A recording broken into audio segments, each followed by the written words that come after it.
Que nuestro querido Murdoch por acá nos dé el conteo para entrar en Facebook, iniciar un programa más desde INADEC TV, con todo el gusto del mundo, ¿sí? Listo, gracias, ya estamos también en Facebook, queridos amigos, gracias por conectarse una vez más con nosotros en martes de INADEC TV, más que leyes, educando la conciencia. Ese es el nombre de nuestro programa completo. Hoy tenemos un invitado muy especial, queridos amigos, egresado de la UNAM, nuestra gloriosa UNAM, catedrático de la Facultad de Derecho de la UNAM, catedrático de aquí del Instituto INADEC. Tenemos el gusto enorme y el placer de que hoy nos visita, que está con nosotros, el doctor Francisco Hernández Aparicio, conocido ampliamente en el mundo jurídico, nada más y nada menos. Tiene 8 libros que les podemos comentar, que entre ellos, 5 de ellos están agotados, entonces por algo será lo que nuestro querido invitado nos ha compartido con sus letras. Entre ellos podemos leer La tortura y los derechos del detenido, Introducción a la didáctica y metodología del derecho, Delitos de lesa humanidad, Procuración de Justicia Agraria, el tema agrario que no tan fácil, no es tan tocado en nuestro país, sin embargo, que sabemos los problemas que hay, las garantías constitucionales y derechos humanos, derechos y administración pública. Ha tenido coautoría también incluso en la ciencia del derecho y ha participado en protocolo de desapariciones de la PGR, igual en coautoría. Y para comenzar el año nos va a tener por ahí un regalo muy especial, el procedimiento de extradición. Sin más preámbulo, queridos amigos, gracias doctor Francisco Hernández Aparicio por estar con nosotros aquí en INADEC TV, aquí en Más que Leyes, Educando la Conciencia. Muy amable, Delia, le agradezco su atención y gracias por invitarme a usted y al doctor Anatolio, director general de este Instituto Nacional de Desarrollo Jurídico. ¿Cuántos años, querido doctor, querido maestro, porque aquí en el instituto, cuántos años tiene dando cátedra? No le pregunto de los años que tiene de conocer al doctor, que sabemos que son bastantes, suficientes, diríamos, pero dando cátedra en el Instituto INADEC. Aproximadamente estaremos hablando de 10 años. Y bueno, como catedrático en la UNAM, próximamente cumpliremos unos 15 años. 15 años. La cátedra, hablar sobre la situación de criminología. Hace poco en el INACIPE comentábamos con un querido maestro y decía, la criminología, la criminalidad y la criminalística son palabras muy diferentes y a veces el grueso de la población pareciera que las confunde. ¿Qué podemos hacer? ¿Cómo entender? Bueno, la diferencia estriba precisamente en que uno es una ciencia y la otra es una técnica que se auxilia de las ciencias, tomando en consideración que la criminología tiene por objeto el análisis de la conducta del criminal, también estudia el crimen y la criminalidad, en tanto que la criminalística es precisamente el estudio de todos los indicios y eventos que se relacionan con un hecho delictivo, por supuesto. Cuando se es especialista en ciencias penales, en ciencias forenses, ¿hasta dónde también tenemos que tener la especialidad en las diferentes ramas del derecho? Porque no puede tienen que ir de la mano, muy entrelazados. Bueno, he comentado en diversas ocasiones que una persona que se dedica a la procuración de justicia y a la administración de justicia necesariamente tiene que conocer de criminalística, de criminología y de lenguaje corporal. Porque no podemos ver, por ejemplo, a un ministerio público que no sepa interpretar los dictámenes de un perito, o que no tenga nociones de criminología, o que en sus interrogatorios no sepa lenguaje corporal. De hecho, ese es uno de los cursos que deben impartirse en el Instituto de Capacitación de la Procuraduría. Que debieran. Debieran, ¿verdad? Y que sin embargo, aquí en el instituto... Aquí en el instituto lo importante es precisamente que se están formando profesionales con un criterio, una posición crítica y propositiva.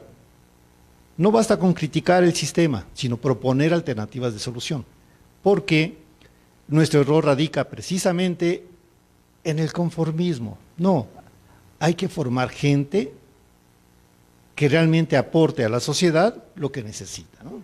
Y en este caso es precisamente la justicia.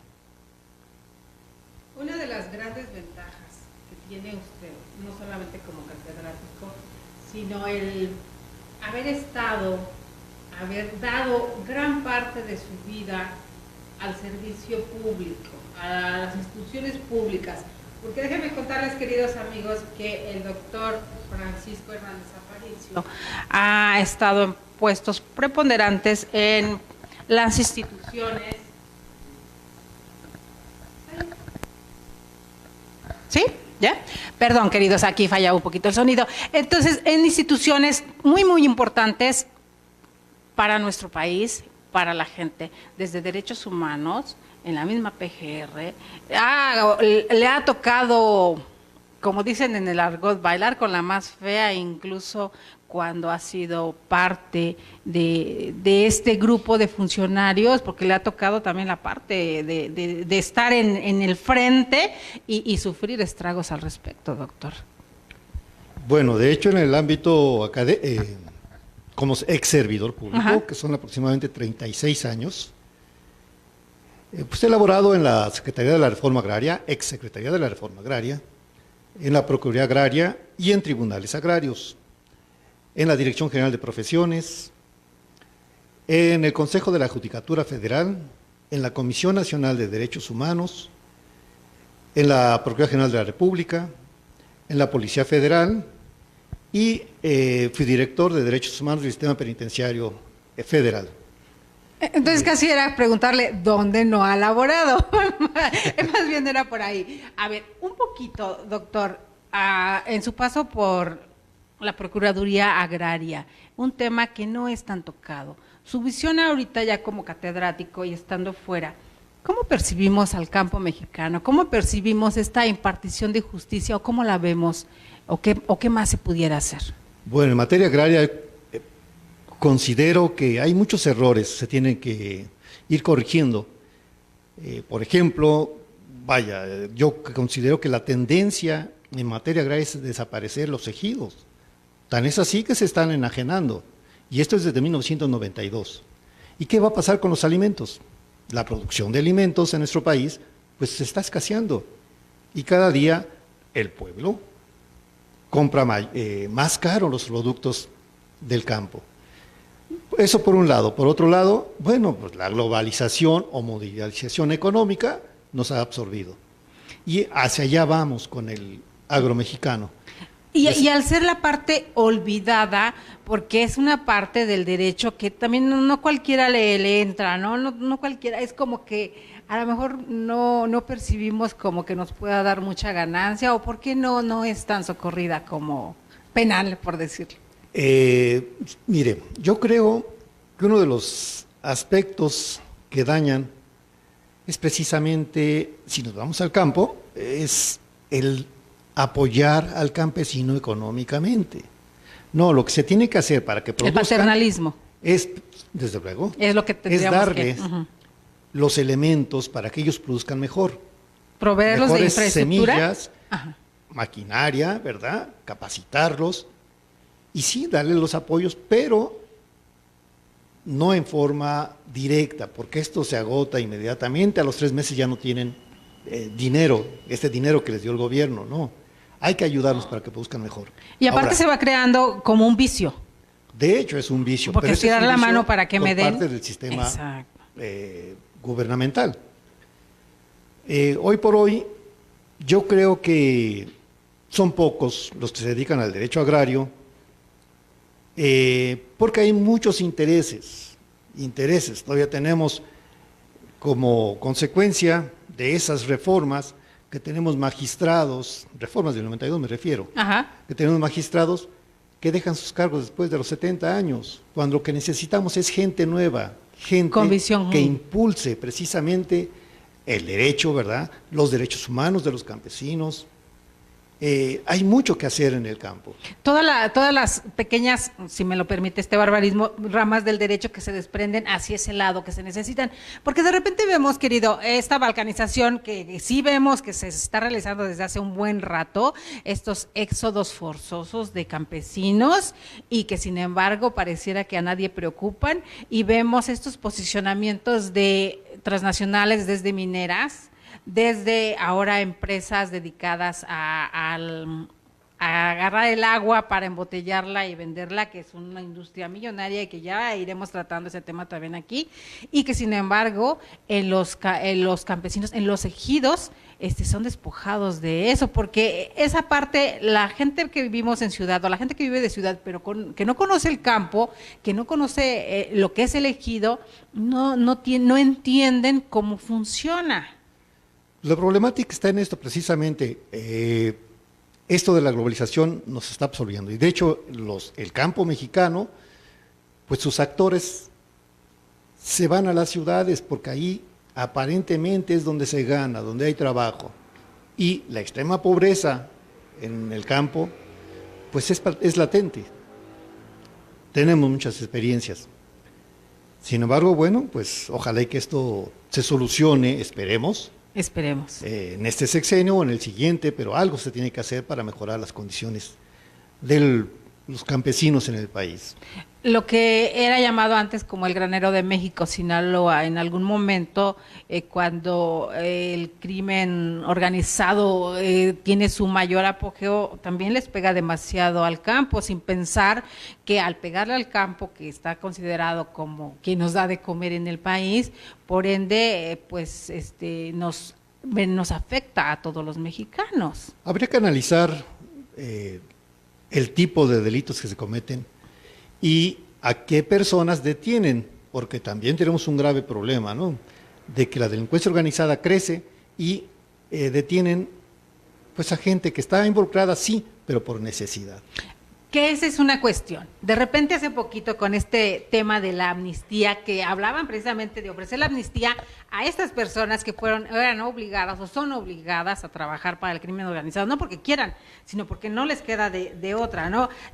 Sabemos, es que por dicho de los medios, gente que está estudiando y demás, que nos dan a conocer el tema, como lugares como Guerrero, Michoacán o Sinaloa mismo, otros estados, llegan y obligan al dueño de su pequeña parcela o de su pequeño ejido, de la parte que le corresponde, a que trabaje, y no es porque quiera, tienes que hacerlo, y no hay otra. Y ahí, ¿qué respaldo tienen nuestros campesinos del estado? ¿Qué respaldo? Pues yo creo que no hay respaldo alguno. No hay respaldo alguno. Lo que sí es interesante es el analizar y profundizar precisamente en esto que nos habla la criminología. Ajá. ¿Verdad? ¿Cómo es que se hacen delincuentes? ¿O por qué se hacen delincuentes? A veces todavía hay corrientes que siguen la teoría de que se nace como delincuente. No es cierto. Otros dicen que se hacen delincuentes. Yo creo que hay que analizar perfectamente los aspectos biopsicosociales. Uno de los grandes problemas es precisamente la pobreza. ¿Qué pasa si ustedes no tienen qué comer? Tienen que mantener familia, tienen que pagar renta y resulta que no tienen empleo. Ese es nuestro problema. Yo creo que para resolver este tipo de problemas hay, entre otros aspectos, 5 aspectos fundamentales, que es la generación de empleos, el aumento de salarios, el aspecto de la educación, la salud y el rescate de valores. Puede haber otros aspectos que se pueden analizar, pero estos son fundamentales para poder disminuir la delincuencia en nuestro país y desde luego la pobreza. Yo creo que esto es necesario que se aplique dentro de las dependencias competentes, ¿verdad?, para que tenga un efecto real en el país y no esta demagogia que nos permea, ¿no? Hay que hacerlo realidad.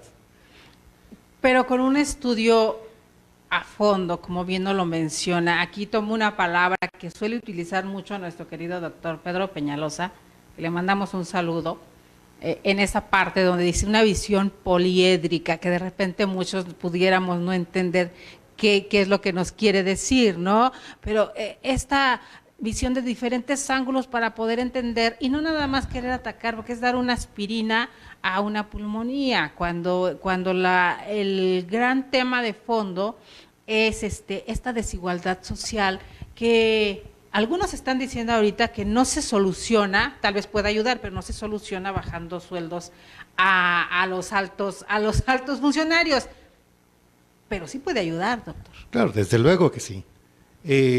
Ha sido un gran abuso, definitivamente, los grandes sueldos de estos grandes funcionarios, que inclusive dejan el puesto y se llevan grandes cantidades y nadie les hace nada. Otros que terminan su periodo de funciones y resulta que hay que pensionarlos de por vida. Y el pueblo, que pasa lo mismo incluso con los rectores de la UNAM, querido mío, que son temas que no conocemos. Ay, voy de metiche. pero exactamente como bien lo dice. ¿Por qué queremos tomar modelos que nos benefician, bueno, que les benefician? Porque ellos quieren tomar modelos que les benefician. ¿Y por qué si estamos buscando el bien común o el bien del pueblo? Digo, tomemos el modelo de Suecia, ahí está donde los altos funcionarios de las cámaras y demás viven en departamentos pequeñitos que solamente, y ellos se hacen todos sus quehaceres, no tienen carros, se dedican a servir con un sueldo normal. Digo, tomemos ese ejemplo, ¿verdad? Bueno, es que una cosa es ser servidor público y otra muy diferente, servirse del público. Aparte está la otra situación, queridísimo, el nepotismo, que en nuestro país no se da mucho, ¿verdad? Vamos a tomar algunos pequeños casos que nos encontramos por ahí. El nepotismo en todos los niveles, desde la Suprema Corte, desde instancias públicas, y donde también es para muchos más fácil poner en el cargo importante a mi pariente, no hablo de gobernadores, a mi pariente, como una sucesión de línea, aunque no tengan la capacidad ni la preparación. Bueno, ese es un vicio que se ha presentado en todas las dependencias, ¿verdad? Antecedentes no los tenemos, pero se considera que siempre ha sido esto. Beneficiar a los mismos familiares, pues ¿cómo voy a dejar un puesto? ¿Cómo voy a dejar el poder sin poderle dar a mi familia? Los demás no me interesan, eso es lo que han de pensar ellos, ¿verdad? Sin embargo, bueno, puede haber solución siempre y cuando realmente exista voluntad política para eliminar estas dos palabras que últimamente en conjunto son tan mencionadas, la voluntad política. ¿Cómo lograr que un funcionario se le graben esas dos palabras como algo hacia evolucionar para bien a la sociedad y al pueblo y el cargo que le encomiendan? ¿Cómo lo logramos? Bueno, yo creo que si analizamos quiénes llegan a estos cargos, pues habría que obligarlos precisamente a que protesten, desde que sean directores de área hacia arriba, que protesten el cargo, ¿verdad? Y que lo hagan público, porque resulta que tenemos servidores públicos en los 3 niveles de gobierno, hablo también federal, local y municipal, que muchas veces no tienen ni capacitación o preparación alguna. Solo basta con que ustedes analicen cuántos diputados, cuántos senadores tenemos con estudios, algunos quizás hasta con primaria, y aún así son nuestros representantes. Deberíamos de reformar la Constitución en ese aspecto. En ese aspecto, sí, definitivamente. Porque entonces después nos gastamos 5,000 millones en asesores o cuántos miles de millones en asesores. Digo, y yo siempre he dicho, bueno, entonces mejor pongan al asesor y nos ahorramos el sueldo del diputado. Nos ahorramos el nepotismo, nos ahorramos los amiguismos, nos ahorramos la prepotencia, nos ahorramos muchas cosas. Otro problema que también tenemos es precisamente que en todas las dependencias, pues hay del dedo, ¿verdad? La designación por dedo, no por la capacidad. Exacto, el dedo de Dios. Sino por el amiguismo. Claro. Y entonces también perjudica a la nación, ¿no? Se refleja, el reflejo es perjudicial para la nación Y bueno, en cuanto a la procuración y administración de la justicia, pues hay que tomar en cuenta de a quién se aplica, quién la aplica y para quién la aplican. Es como en derechos humanos, como en materia penal. ¿Qué derechos humanos? No se me adelante, ahorita vamos a ir para allá poquito a poquito, porque afortunadamente al tener usted la experiencia de haber estado dentro de todos estos organismos, obviamente su visión es muy diferente a los que nada más hablamos de lo que vemos de acá afuera.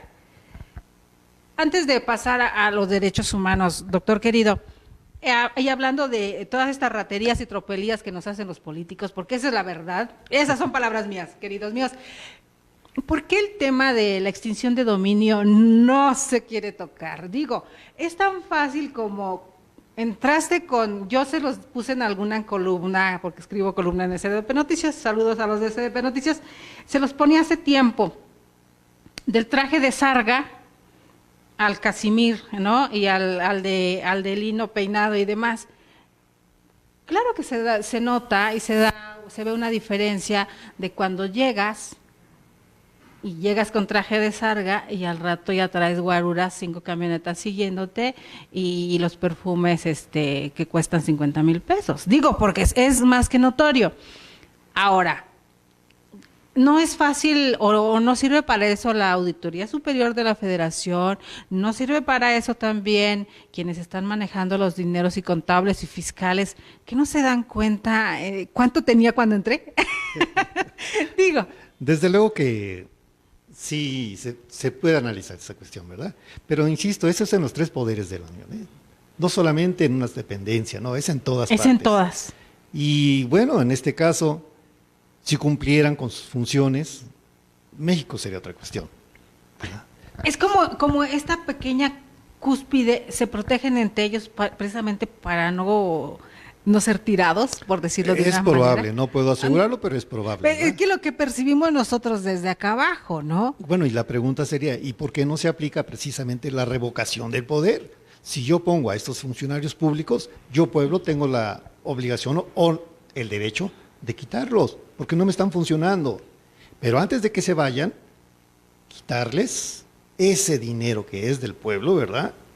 Y ahora sí, vamos a procesarlos, iniciarles un procedimiento administrativo y de ser posible hasta el penal. Exacto. Y en cuanto se haga algo como eso, empezaríamos una limpia como lo hicieron en Singapur. No llegar a esos extremos, pero sí se pudiera hacer. Pudiera ser, inclusive, no sé, quiero pensar que estamos muy dados a que se encierren o se encarcelen a los delincuentes. Y la pregunta es, ¿y por qué no los ponemos a trabajar para que el producto de ese trabajo también solucione el problema de las víctimas? Aparte de las víctimas, digo, las cárceles deberían ser autosustentables. ¿Cuánto dinero se gasta del Producto Interno Bruto del país para sostener tantas cárceles? Tome en cuenta que ese producto, ese dinero que se les da para su mantención, pues es gracias a nuestros impuestos. Por eso le digo. La pregunta sería, hacer que ellos trabajen para que sostengan el centro penitenciario, se alimenten, su vestimenta, pero además que el sobrante sea para las víctimas del delito. Y estoy incluyendo a los familiares también de los delincuentes que también son víctimas, ¿verdad? Por supuesto. El problema es esto. Si yo les digo a los internos que tienen la obligación de trabajar, tengo el problema de derechos humanos porque no puedo obligarlos, ¿verdad? Y seguimos con un artículo 18 constitucional que no funciona en nuestro país, no hay adaptación. Volvemos a lo mismo, derechos humanos, que pareciera que se contrapone contra todo lo demás y luego por eso la gente dice, pues si los derechos humanos nada más ayudan a delincuentes, ¿qué hacemos? Yo creo en los derechos humanos, definitivamente, creo en los derechos humanos. No creo en la forma en que se están aplicando, claro, y a quienes se están aplicando, porque exacto, importa muchas veces más quien conoce, que muchas veces son los delincuentes, y no la sociedad o las víctimas. ¿A quién se protege realmente? Pero ese no es el problema, ¿eh? El problema es, insisto, a quienes estamos dirigiendo esos derechos humanos. Porque en el ámbito internacional, México es protector de derechos humanos conforme al artículo 1 constitucional, ¿verdad? Pero en lo interno, ¿qué sucede? ¿Existen realmente los derechos humanos? ¿Cuál es la realidad? Porque yo veo, por ejemplo, que tengo derecho a la salud, tengo derecho a la propiedad, tengo derecho a la libertad, sí, pero todos están condicionados, ¿verdad? Una serie de derechos, inclusive hasta la propia vida. No tenemos inclusive hasta empresas dedicadas al aborto. Yo he visto, perdón querido, pero yo he visto vulnerados derechos humanos dentro de la institución de derechos humanos, porque corren injustificadamente, porque los maltratan, porque los negrean, porque esa es la palabra, porque los altos directivos en CNDH no tienen la preparación adecuada y todo el trabajo se lo dejan a los de abajo, que obviamente ganan menos. O sea, son muchas cuestiones que del mismo organismo, sí, Luis Raúl, lo estoy diciendo yo, en el mismo organismo se están violentando muchos derechos humanos de los mismos trabajadores dentro de la CNDH. Y entonces, cuando yo, como simple mortal y común de la calle, veo que vulneran los derechos humanos de un trabajador que está dentro de CNDH, y digo, ¿qué me puedo esperar yo como ciudadano común si yo recurro al organismo para que me auxilie? Ya lo metí en un brete. Perdón, querido. Insisto, yo creo en los derechos humanos. El problema es ¿la aplicación? quiénes y cómo la aplican y a quiénes la aplican, ¿verdad? Estos derechos, esta protección de los derechos humanos, pues que debe ser universal y para todos. Yo me gustaría... O sea, el organismo como tal, en esencia, en su creación, sí es lo que necesitamos en un país como el nuestro. Sí, definitivamente. Necesitamos comisiones de derechos humanos, bueno, la nacional y las estatales, pero lo importante sería que los servidores públicos, o llámense visitadores adjuntos, salieran en donde realmente presuntamente se violan derechos humanos, como por ejemplo, si hay un operativo, que salgan los visitadores adjuntos, que estén en las agencias del Ministerio Público, que estén dentro del sistema penitenciario, que hubiera oficinas ahí mismo. O sea, que vayan de la mano. Evitar precisamente que ellos estén, que estos servidores públicos de las comisiones de derechos humanos estén en sus oficinas y que hagan recomendaciones atrás de un escritorio, ¿verdad? Hay que investigar, hay que salir a investigar. No es posible concebir la protección de los derechos humanos cuando lo hago solamente a través de peticiones por escrito. No, hay que salir a ver la realidad. Afuera es donde se ve la violación a derechos humanos. No hay otra forma. Y no solamente cuando haya cámaras de por medio, querido, porque de repente vimos ahora, y con justa razón el pueblo de México se enerva, y con justa razón nos molestamos, porque ahora que veíamos las caravanas de hondureños, las caravanas de centroamericanos cruzando nuestro país, vemos observadores de derechos humanos protegiéndolos para que no vulnere su derecho a la policía. Perdón, señores, invadieron, esa es mi opinión. Y sin embargo, vemos los éxodos forzosos en Chiapas con tzotziles. Y no vemos a nadie de derechos humanos acompañando. Y no vemos que nadie se pronuncione, doctor querido. ¿Qué hacemos? ¿Cómo no enojarnos cuando pareciera que está funcionando para taparle el ojo al macho mundial? Por lo que Amnistía Internacional se pronuncia en contra del maltrato, o porque no se les está dando de comer a los miles que están en Tijuana. Perdón, tampoco se les está dando de comer a millones de mexicanos que están en pobreza extrema. Sí, hay un descontento social sobre eso de los desplazados, de esas famosas caravanas. Ajá. Lo que se puede observar es, por ejemplo, a estas personas les ofrecen 7,500 empleos, y digo, ¿y los mexicanos que pagamos impuestos, dónde están esos empleos? Ellos se dan el lujo inclusive de tirar la comida y señalar que esa comida es para los puercos. Perdón, aquí tenemos una pobreza extrema. Necesitamos darle a nuestra gente... Que ni siquiera a frijoles fritos llegamos. Digo, a apoyarla. veces con frijoles de la olla, que solamente sirven con agua y sal, tenemos para comer en muchas comunidades. Volvemos a los 5 puntos que toqué hace un Exacto.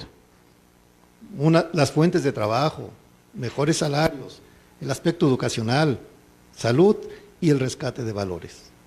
Eso es importante. Sí, los derechos humanos es magnífico, ¿verdad? Pero no lo veamos desde el punto de vista doctrinal. No me digan que los derechos humanos surgen en la antigüedad. Por favor, aquí veamos nuestra realidad nacional. ¿Verdad? Tenemos muchos problemas que tenemos que atender y que tal parece que estamos pues solamente protegiendo nuestro puesto, nuestro puesto en las dependencias. Nuestro puesto, porque eso es lo que están haciendo muchos. ¿Hasta dónde, doctor, los derechos humanos de un presunto delincuente, porque nos obligan a poner la palabra presunto, un presunto delincuente están por arriba de una víctima o de una presunta víctima? Yo creo que los derechos humanos son de todos, ¿no? Definitivamente. Es lo que nos dicen los estudiosos. Lo que hay que proteger es precisamente los derechos humanos como persona del delincuente, pero también de la víctima, ¿verdad? Los derechos humanos de las víctimas. El gran error es precisamente que tal parece que los delincuentes saben más de derechos humanos que la misma sociedad. ¿Y esto por qué? Porque a la sociedad, al pueblo mismo, no les enseñan cuáles son sus derechos humanos. Necesitamos salir a las instituciones educativas desde preprimaria hasta nivel profesional a decir a la gente, estos son tus derechos humanos. Y el Estado está obligado a protegerlos, pero tú también como mexicano debes exigirlos. Pero también está la otra situación, doctor, cada derecho conlleva una obligación. También, ¿cuáles serían las obligaciones? Yo creo que antes de exigir los derechos, porque somos bien buenos para pedir. Bueno, es un vínculo, ¿no? Claro. Tanto derechos como obligaciones va aparejado. Yo creo que también sería interesante que estudiosos del derecho, como es su caso, también nos compartieran toda la parte de obligaciones que como mexicano tengo para poder exigir también todos esos derechos, porque queremos nada más los derechos y más cuando hemos cometido un delito, ¿no? Entonces, quiero mis derechos, me respeten mis derechos humanos.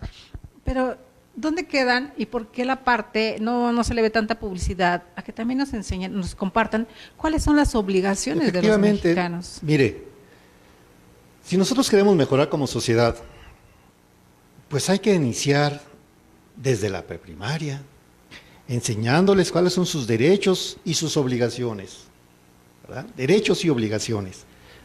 Me he encontrado gente, inclusive doctores, que no saben cuántos artículos tiene su Constitución. Digo, hemos visto algunos videos donde los propios diputados no saben los artículos principales. Que yo entiendo que no sepamos las reformas y que no sepamos los bis y que no sepamos todo lo... Yo entiendo que eso no lo sepamos porque ha tenido tanta reforma en nuestra Constitución que es entendible hasta cierto punto. Pero los primordiales, los principales... Es fundamental, ¿verdad? Y también no debemos confundir lo que son los derechos humanos y las garantías constitucionales. Así es. Porque los derechos humanos son inherentes a la persona, se nacen con ellos. Independientemente de donde hayas nacido, ¿no? Y donde estés, claro. Definitivamente.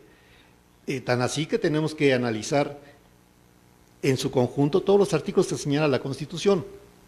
Yo no acepto de que digan los grandes doctrinarios que los derechos humanos totalmente están en la Constitución. No, no, no. Es diferente. Hay una gran diferencia entre derechos humanos y garantías constitucionales. Insisto, las garantías las otorga el Estado y los derechos humanos nacen con la persona, ¿verdad? Como seres humanos. Hay una gran diferencia. Y bueno, yo creo que ese tema es muy, muy rico, ¿verdad? Se adquieren muchos conocimientos, pero esos conocimientos deben dirigirse a la sociedad. Otra cuestión que también va aparejada con esta problemática sería, por ejemplo, los policías. La gente no cree en ellos, pero les he de decir que en su calidad de servidores públicos también tienen derechos y obligaciones. Claro. ¿Verdad? Y en su calidad como personas, desde luego, sus derechos humanos. Pero resulta que estamos muy dados, y a través también de los medios, a ver a los policías como algo negativo. Pero también hasta dónde el sesgo mediático nos ha llevado también a eso. Pero también el sistema tiene la culpa. Por ejemplo, ustedes acaban de conocer que desaparece los granaderos. Sí, pero los incorporan a la policía, sigue siendo policía. Entonces el remedio no está solucionado. Para los efectos tendrían ahí precisamente que estar los de derechos humanos y otras formas de capacitación, ¿verdad? Para hacer entender a esta gente que todos, absolutamente todos como sociedad, incluyéndolos a ellos, formamos parte y tenemos esos derechos humanos, ¿verdad? Pero hay mucho que discutir al respecto.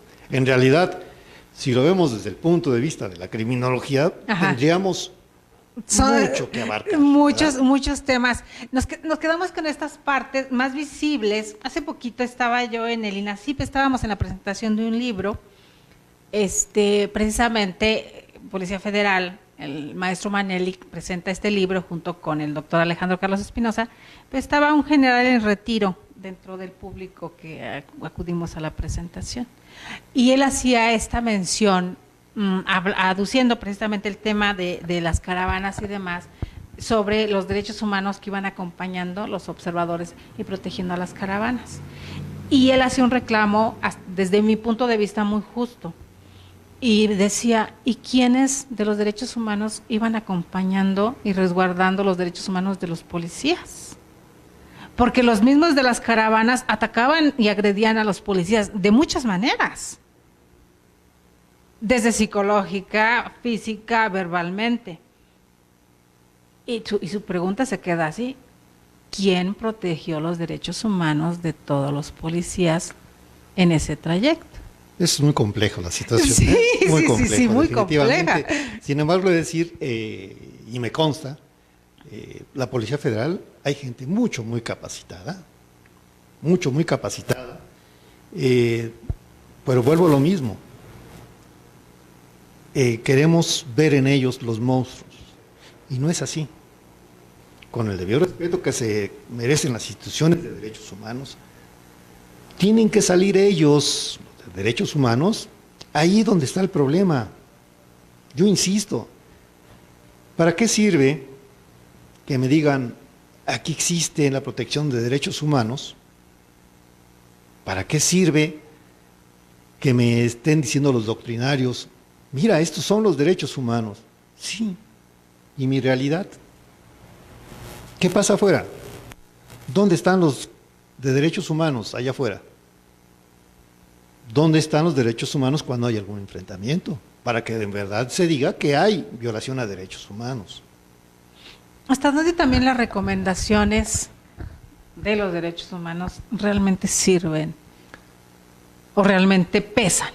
Híjole, todas estas preguntas son muy complicadas. Yo muy sé, complejas, lo estoy metiendo en problemas, doctor. Además.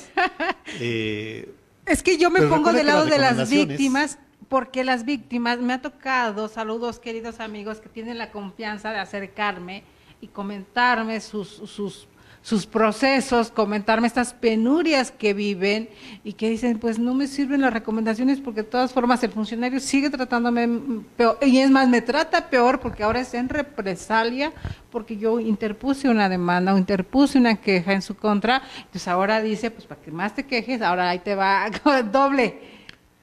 Sí, yo creo que la efectividad de estas resoluciones que emite la CNDH, estas famosas recomendaciones, pues no tienen un fin coercible. ¿Por qué? Porque siempre el hilo se rompe de lo más bajo, de lo más delgado. Dice que el alacrán nada más pica al que trae guarache. Así es. Doctor querido. Así es. Tenemos muchos problemas Palabras con las más o recomendaciones. palabras menos, pero así funciona. Un claro ejemplo, ahí lo voy a meter en otro problema. Otro claro ejemplo, doctor querido, en derecho militar, que tenemos el doctor Alejandro Carlos Espinosa, que nos ha auxiliado mucho y que los temas los tratan mucho en su revista.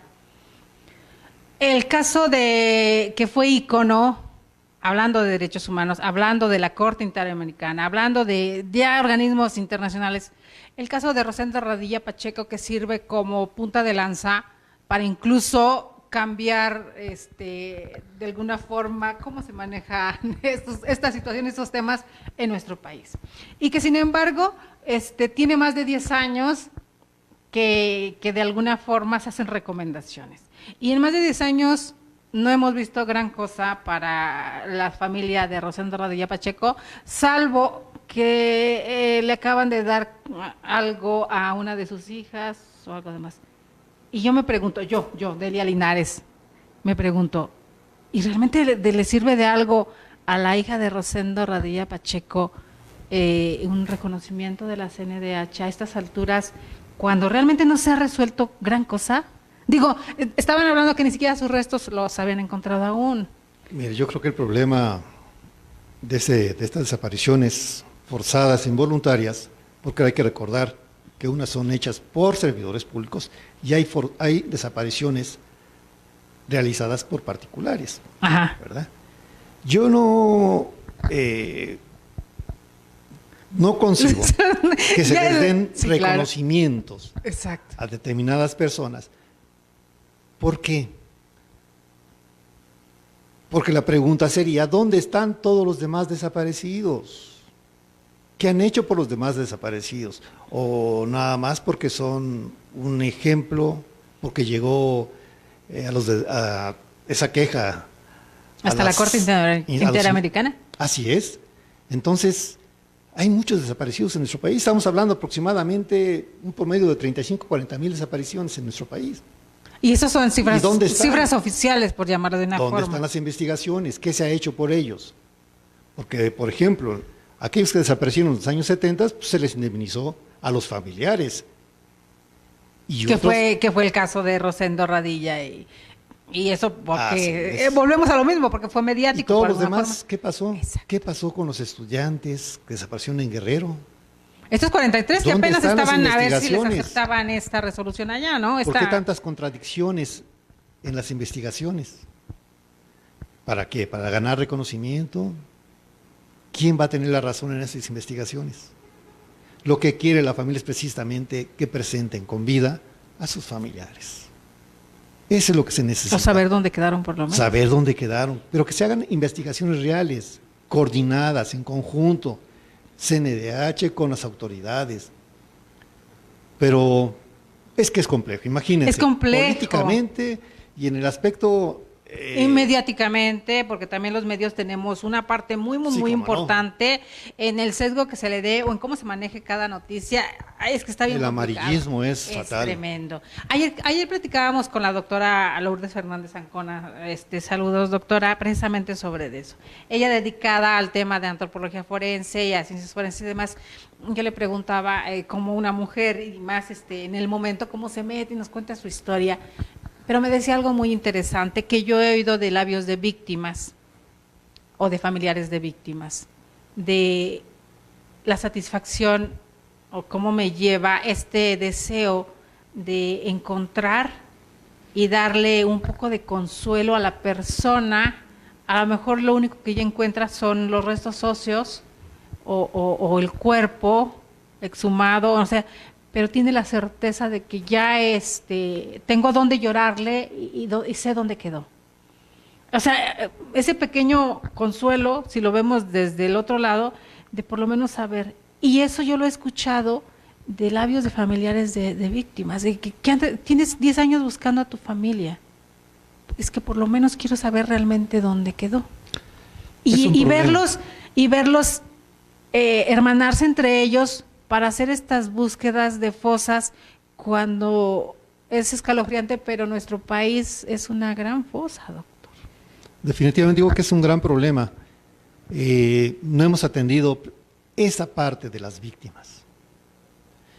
E inclusive hay ocasiones que políticamente, a través de las instituciones gubernamentales, se juega con las víctimas. Se utiliza. ¿Dónde están los acompañamientos? Son monedas de cambio. Así es. También, y son trueque político. Y bueno, también tomemos en cuenta que mucha gente, pues son dirigentes, ¿verdad? Y que también van ganando económicamente. Claro. Pero las víctimas realmente, como tales, ¿dónde está realmente su solución? Y lo decíamos hace un momento. Y aparte, el poner al amigo, al compadre o al hijo de tal al frente de un organismo y en vez de ayudar, revictimiza, ahí todavía es una situación mucho, mucho más grave. Y esto se da desde las agencias del Ministerio Público. Ajá. Yo les comento a mis alumnos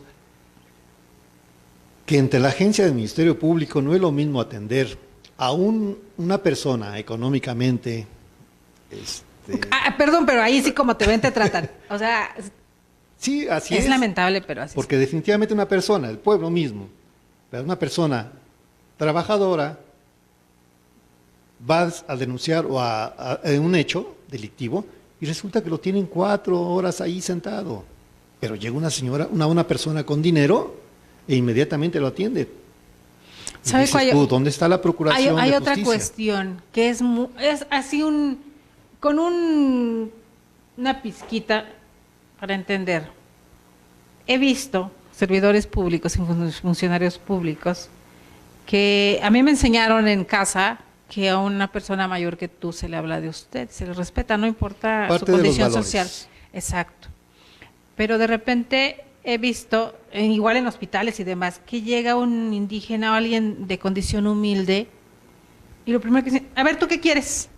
Como si fuera, Así es. o sea, es un señor de 70, 80 años o una Y señora. está prohibida la discriminación. Y en le nuestro hablan país. así, a ver, ¿tú qué quieres? ¿Qué necesitas? ¿Qué buscas? Pero, o sea, la actitud, con la actitud nula de respeto, no hacia el señor que es de alguna persona de edad, sino a la persona humana.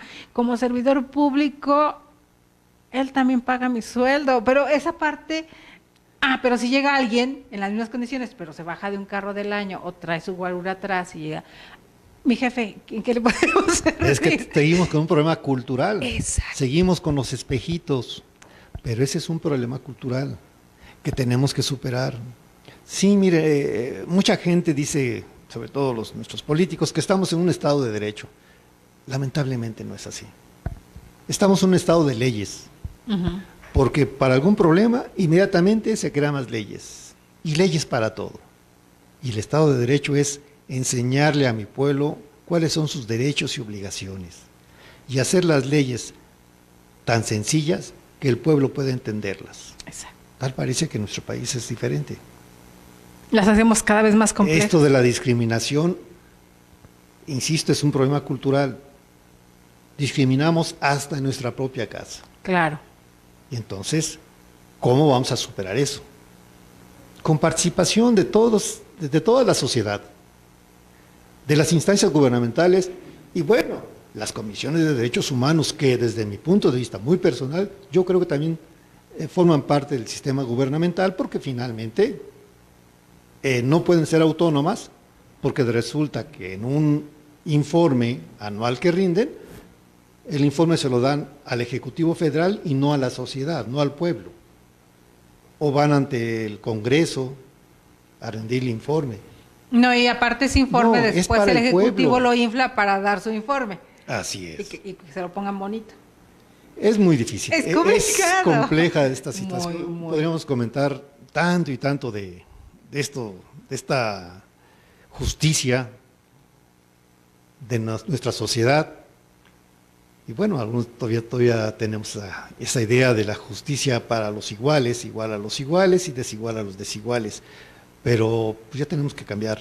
Y Hacer justicia aquel dicho para de todos, ¿no? hágase la justicia en los güeyes de mi compadre, ¿cómo era? Bueno, es que tiene tantos dichos en la política, doctor querido, que cómo la hemos ido maleando, y decía usted, el reformar leyes, o el crear leyes a conveniencia. Porque Definitivo. obviamente se adecúan. Si es que se crean, porque otras se copian. Se adecúan, sí es cierto. Esa parte que no entendemos y que hemos hablado del derecho comparado, pero a veces pareciera derecho plagiado, ¿no, doctor? Ay, perdón, pero... Hace tiempo, Sí. hace varios años platicaba con una persona cuando teníamos estaba el boom de los juicios orales, Ok. ¿verdad? Y estamos hablando del 2008 aproximadamente, y decían que los juicios orales van a ser la panacea para solucionar todos los problemas, Casi todos se veían como en las Y series de televisión, doctor. que habíamos empezado a copiarle. Ajá. ¿Qué a Chile? Argentina, España, Estados Unidos, etcétera. Y yo les comentaba, en nuestro país los juicios orales siempre estuvieron presentes, desde los mexicas. De hecho, se siguen llevando en muchos en pueblos la colonia, originarios, claro. en la independencia y hasta 1922, cuando quitan el jurado popular. Y retomamos nuevamente en el 2008, con esa vacatio legis, ¿verdad?, del 2008, que para el 2016 ya tenían que estar todos los tribunales de juicios orales. Hay muchos servidores que ni siquiera saben de juicios orales, ¿verdad? No digo instancias ni digo personas, pero Por no herir susceptibilidades, dice. No saben y no las- meterlos en bretes que Así luego se sienten por ahí, algunos se ponen el saco, aunque no les diga uno el nombre. porque esa aparente capacitación, pues sí, se invirtieron miles de millones de pesos para capacitar al personal de las dependencias encargadas, y resulta que a la fecha apenas estamos arrancando. Y estamos hablando como los derechos humanos. que ya pasaron 2 años Es como prácticamente los de derechos cuando humanos. se... Exacto. Estamos en un proceso. Apenas estamos viendo esa luz hacia los derechos humanos. Todavía no es una realidad. Todavía no. Estamos caminando apenas, transitando. Quizás para unos cuantos años que quizás ya nos veamos nosotros. Pero, querido mío, este, no solamente los derechos humanos, recuerde el tema de feminicidios, que ese es... Ay, perdón, Bueno, y si luego le sí. dice el doctor, ya iba. Pero es que son temas tan complicados, tan difíciles. Políticamente, Sí, acuérdese que dicen que esto se da mucho más en Chihuahua. No es cierto, es en el Estado de México. en el Estado de En el México. Estado de México constantemente. Y más además en aquí la cerquita parte del Distrito Federal. Claro, yo se los he O de la dicho, Ciudad de México, se los he perdón. dicho, doctor querido, en estudios que no son míos, me los han compartido personas que se dedican precisamente a estos temas de feminicidio. El corredor industrial que empieza desde Naucalpan y es como una media luna que da la vuelta hasta Ecatepec, que es Naucalpan, Cuautitlán, Tlalnepantla, Izcalli, Coacalco, Tultitlán, y da vuelta hasta Ecatepec, es una media luna, es la zona más peligrosa. Es la zona, pues la columna vertebral, hablando de economía de esta parte, ¿no? Que en un tiempo se estaban peleando ahí con San Pedro, que no les gustan los de Monterrey, pero que se pelean el Estado de México con Monterrey, este poderío económico que hay, ¿no? Pero que también lleva implícito toda esta suciedad que no quieren ver y que el Estado de México, ninguno de los gobernantes acepta que Bueno, es que hay que tomar en cuenta el grado de educación y de preparación que tienen los gobernantes. bueno, ¿Y el problema? el maestro, y aquí hasta luego se deben de sentir mal los estudiosos del derecho como ustedes. El doctor Erubiel, que ahora es doctor, el doctor Erubiel dijo que es que no eran de allá, los mataban en el distrito y nos los iban a aventar al Estado. Entonces, con unas respuestas de ese calado, ¿qué El problema lo podemos podemos pensar? ubicar, por ejemplo, en la política criminal. En nuestro país no existe programas de prevención reales. ¿Cómo es posible que no podamos controlar esto? Esto se puede hacer a través del estudio de perfiles criminales, Ajá. del análisis de conductas criminales, ¿verdad? Todo esto tenemos que hacer, pero ¿quién tiene que hacer eso? ¿Quién lo tiene que hacer? ¿Nosotros como sociedad o nuestras autoridades? Tenemos Siempre que me cambiar, pregunto, tenemos que policías las políticas de públicas. investigación, ¿realmente cambiar. son de investigación? Porque para eso fueron capacitados. ¿Qué Realmente, capacitación real llevan, querido? Mire, se les enseña de legalidad, de criminalística, de criminología, de respeto a los derechos humanos, pero ¿todos tienen sus cursos? Reales. Sí, sobre Reales. juicios orales. Sobre Preservación del psicología. lugar de los hechos. Deberían, yo peleaba y retomando un tema que una doctora de la FES Acatlán mencionaba sobre que los primeros respondientes deberían llevar por ley, o sea que a fuercitas, psicología o psicología forense. Es fundamental la psicología, pero no solamente la psicología, ¿no? También las leyes, definitivamente. Si yo quiero hablar de un Estado de Derecho, de una sociedad que conozca sus derechos y sus obligaciones, pues tengo que decirles que del derecho emanan muchas ramas. La psicología como ciencia, necesariamente el estudio y análisis de todos nuestros grandes personajes, ¿verdad? De la misma delincuencia. Porque no nada Y más algo es más, cambiarle el nombre, yo ahora es añadiría la corporación. la psiquiatría. Ajá. Ah, es. Porque muchos de nosotros tenemos necesariamente algunos problemas. Es que mentales. hablando de ese tema, y hoy que era martes de salud y que el doctor Rodolfo Ondarza no está, lo vamos a meter en un problema al doctor que un día nos hable sobre ese tema, porque platicando en algún momento con él en una entrevista, hablando de esta parte de la psiquiatría y psicología, primero, solamente hay 6 psiquiatras para toda la Ciudad de México. Asústese. Bueno, 6 para 25, prácticamente 25 millones de habitantes. 6. Sí, asústense, asústense, queridos míos, nada más. Pero está la otra parte, todavía datos más duros y más crudos. De acuerdo a las estadísticas que nos manejaba el doctor, y el porcentaje, pues son 2 millones mínimo de psicópatas en nuestro país.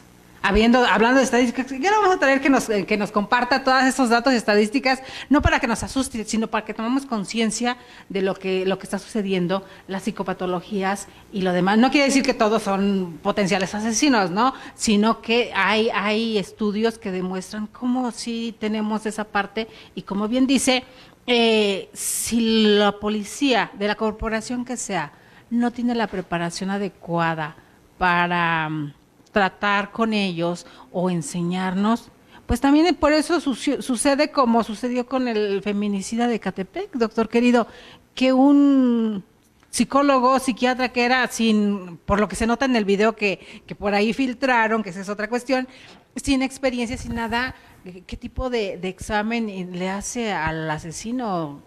Bueno, la problemática radica precisamente en la capacitación. Exacto. La Y capacitación. se supone que es un perito el que está ahí, ¿no? Sí, pero acuérdese usted que no todos tienen los estudios suficientes. Hay peritos que apenas si toman un diplomado y resulta que son peritos en criminología en los centros de reclusión. Todavía llenamos formatitos en lugar de hacer el análisis completo, directo a la persona. No, llenamos formatitos y con eso creemos que ya somos criminólogos, ¿no? Y eso pasa no solamente en esto, sino en otras materias más. Por eso la importancia de universidades o institutos profesionales, altamente profesionales. Yo me he dado cuenta, por ejemplo, hay instituciones de educación superior que enseñan a los alumnos, ¿verdad? No solamente a ser críticos, insisto, sino también a proporcionar soluciones. Y el Instituto Nacional de Desarrollo Jurídico, pues cumple con esas perspectivas, ¿verdad? Sus alumnos salen preparados, los profesores definitivamente son gente muy bien preparada. Que luego algunos dicen, es que los cursos son muy largos, es que los diplomados son muy largos, o es que, pues precisamente por eso, porque se necesita una preparación más exhaustiva. Que se capaciten bien. No podemos ser de estos institutos patrulla, no. Claro. No. Aquí en este instituto se forma personal consciente, respetuoso, ¿verdad? Pero sobre todo que tengan esa visión a futuro de cómo solucionar problemas. Y que tengan también en su mente, ¿no?, el seguir capacitando, seguir evolucionando y seguir preparándose. Recuerde no solamente que vine un curso y ya con eso me quedé. No, el conocimiento es constante. Constantemente hay que estarse actualizando. No podríamos hablar, por ejemplo, de un doctor en Derecho, su servidor, si no constantemente me estuviera actualizando. Exacto. Porque ese es el compromiso, no es simplemente llegar a ser doctor y que la gente me reconozca. A mí en lo personal no me interesa que me reconozcan, me interesa reconocerme a mí mismo, que puedo hacer eso y más. Las leyes también se vuelven obligación obsoletas, por eso tenemos que tener esta capacitación constante para estar al parejo de lo que va evolucionando. Definitivamente. Bueno, hablar de estos temas es muy complejo, definitivamente. Sí. En lo que es derechos humanos, en lo que es la criminología desafortunadamente en nuestro país. Le digo que ni siquiera tenemos el concepto claro de lo que es. Seguimos tratando la criminología, citando autores del pasado, de los años 70, En nuestro país tenemos muy buenos criminólogos, muy buenos. Está, por ejemplo, Guical, está el doctor Rigoberto Herrera Lozano, está Augusto Sánchez. Hay gente que realmente sabe de criminología. Y nos que va seguimos, avanzando. seguimos teniendo el Pero referente la de mayoría Quirós Cuarón, nos vamos hacia abajo. o nos vamos hasta el hombroso, ¿Y le qué hemos decía yo al hecho? doctor. Exacto. Porque no basta nada más enseñar la clase, la cátedra, sino avanzar. Nuevas formas de entender la criminología. Porque de otra forma no podemos. El delincuente avanza. Constantemente va evolucionando el Por delito. supuesto. Y nosotros, ¿qué? Por eso es delincuencia organizada, porque ellos sí se organizan, y ellos sí se preparan, y ellos sí. Bueno, había que analizar desde dónde se puede ver la delincuencia organizada, porque no es tan fácil. Tan fácil. Pero estos temas, doctor, usted, así como platicamos, queridos amigos, así como está platicando y compartiéndonos ahorita, así a grandes rasgos, su conocimiento, el doctor Francisco Hernández, así platica así imparte sus cátedras con sus alumnos. Es que es una de las ventajas de lograr esta cercanía. ¿Cómo lo hace, doctor? ¿Qué anécdota así que nos pueda compartir o qué satisfacción o algo que nos pueda compartir en estos años en el instituto? Mire, bueno, en la personal, haga o no falta, yo tengo que estarme capacitando, actualizándome. Y para con los eso alumnos, es satisfacción también, eso personal, es, muy y de personal. conciencia también, doctor, ¿no? De estar, forma parte Ajá. del quehacer humano. Ok. Y a los alumnos, pues yo trato de hacer alumnos no robots, alumnos que piensen, que conozcan, que aprendan y que apliquen, Que analice. ¿verdad? Que apliquen, Sí, que sí, sepan claro. el por qué están ahí. ¿Y hay el que para seguirlos qué? apoyando. ¿Y el para qué esto, están ahí? en Sí. este instituto, pues es lo que se hace, es teoría y práctica, teoría y práctica. No podemos hacer los teóricos únicamente como lo hacen muchos institutos. No, aquí es teoría y práctica, esa es la ventaja. Y vuelvo a insistir, tienen muy buenos profesores, doctores, maestros, ¿verdad? Todos con cédulas profesionales, cédulas de grado. Muchos, no en muchos todos los de institutos. ustedes, no solo en la cátedra que dan aquí, y dan cátedra en la Facultad de Derecho de la UNAM, muchísimos de ustedes. Sí, Entonces, definitivamente. digo, si eso no es garantía de calidad, ¿qué más podemos decir? Toda la experiencia del mundo dando cátedra también en la Facultad de Derecho y dan cátedra acá con Y es la nosotros en misma INADEC. situación que se da aquí en el instituto, como también en la UNAM. Por ejemplo, en la UNAM, en lo personal, no trato de formar profesionistas en derecho, no. Yo trato de formar jurisconsultos. Que ¿Cuál es la sepan diferencia? aplicar Ajá. las leyes, ¿verdad? Pero esa aplicación de las leyes que sea acorde con la realidad, porque no podemos aplicar una ley sin conocer la historia de la persona a quien estamos sancionando o de las víctimas. Tenemos que apoyar a esta gente. Y no todo es lucrar. No todo es lucrar. También como profesionales tenemos que La ganancia se entender puede que hay que obtener de apoyar, muchas formas. porque la verdadera ganancia para uno como profesionista está precisamente en ayudar al prójimo. Porque es lo que necesitamos, ayudar a la gente. Entonces, partiendo de esa premisa, que esa es la idea que les adentra a cada uno de sus alumnos, pues ya tenemos una Definitivamente, ganancia. Y partimos de la idea de que para solicitar o pedir respeto, tengo que aprender a respetarme a mí mismo. Que es el esencial. Y que los estudios, la preparación, te hagan ser más sencillo. No perteneces a ninguna élite, como Exacto. ciertos. La humildad grupos no como estatus, sino lo hacen. como esencia. Así es. Que el grado de estudios que tengas te vuelva más humilde y susceptible a atender A toda lo la que problemática. siente la gente. Es que hay que emplear la empatía, Claro. ¿no? Entender a la gente lo que está pasando para que tú puedas ayudarlos. De otra forma no lo puedes hacer. Ser muy duro, si no somos mecánicos, Robotizados. no, somos gente pensante, actuante. Pues pensemos en ellos, en la sociedad y en uno mismo, ¿no? Como ven, queridos, estos son nuestros catedráticos aquí en el Instituto Nacional de Desarrollo Jurídico, Universidad INADEG. Doctor querido, para despedirnos, porque ¿qué le dije? La hora se nos va como agua y sus 5 minutos de Murdoch ya nos los rebasamos hace rato. Entonces, para despedirnos de sus alumnos y del público en general. Les agradezco la invitación.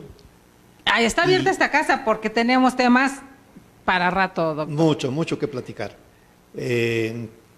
Es un gusto estar con ustedes y seguimos manifestando lo mismo, ¿no? Hay que conocer, hay que adquirir conocimientos para poder ayudar y ayudarnos a nosotros mismos. Entonces, hagámoslo. Hagamos real nuestro lema, que es más que leyes, educando la conciencia. Eso es, partimos de esa base. Partimos de eso. Pues muchas gracias y les agradezco a todos. Muchas gracias, doctor querido. Pues queridos amigos de Periscope por acá, ya saben, síganos en todas nuestras redes sociales como INADEG TV, Periscope, Twitter, YouTube, Facebook, Instagram. En todas recibirán todas las noticias y todo lo que vamos haciendo. Les agradecemos mucho que estuvieran hoy con nosotros en un programa más, en este caso hablando de criminalidad desde INADEG TV, más que leyes, educando a la conciencia. Soy Delia Linares, nos esperamos el día de mañana, Criminogénesis, miércoles de Criminogénesis, recuerden, con el doctor Alejandro Carlos Espinosa. Hasta mañana en Periscope, queridos míos.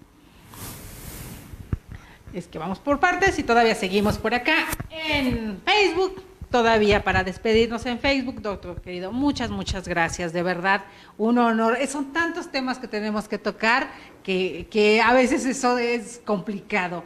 Nos vamos a poner de acuerdo para que su libro nos lo venga a presentar también aquí. Con todo gusto, y hablar sobre temas de extradición, ahora que están tan de moda tantas cosas, va a ser un placer que nos comparta. Pues es una introducción no solamente para los especialistas, sino que la gente que lo lea, nosotros, queridos, entienda. Lo entendamos.